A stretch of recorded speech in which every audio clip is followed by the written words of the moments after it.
Escolta'm, Dolors. Digues, Montse. Mira, tinc una amiga de la meva infantesa que és de l'Associació de Comerciants del Barri. I l'altre dia em va comentar que la Fundació Paco Candel volia celebrar el 50è aniversari del llibre dels altres catalans.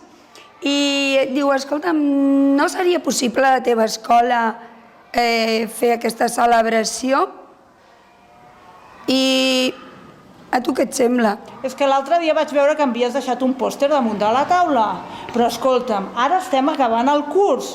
Ho podem deixar per després de vacances? Perquè és que ara no sé com ens ho farem. Sí, jo ja li vaig comentar que fins al setembre, que és quan nosaltres ens organitzem i veiem quin serà el tema de la jornada de portes obertes, que aleshores ho proposem al claustre i si els hi sembla bé, doncs ho desenvolupem.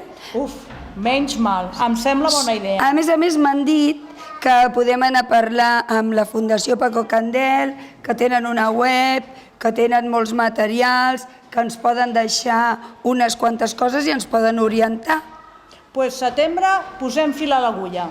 I amb tot això comencem el curs, tota la voràgine i fins al mes de novembre no ens en podem anar a veure els amics de la Fundació Candel. I la Montse i jo, que ens n'anem a la Fundació Candel, i allí posen a la nostra abast un munt de recursos. I arribem amb tots aquests recursos a l'escola.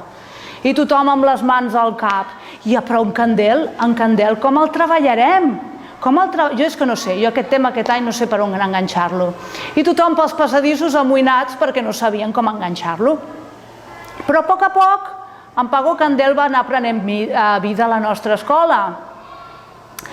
I els nens i nenes infantil s'ho van plantejar com s'acostumen a plantejar moltes coses infantil, com un conte. I pensant que en Paco Candel també va ser un nen. I aquest nen va fer un viatge i va venir de València fins a Barcelona amb vaixell. I a partir d'aquest conte i a partir d'aquest nen van fer un mural enorme en el que han participat tots ells. I estava tan present que un dia a la classe de música, en plena Quaresma, que els nens canten la vella Quaresma en el ritme de la cucaratxa, un nen comença a dir Paco Candel, Paco Candel, i d'aquí sorgeix la cançó del Paco Candel al ritme de la cucaratxa. Jo crec que en Paco s'ho hagués pres bé, perquè és una cançó molt divertida.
Gràcies.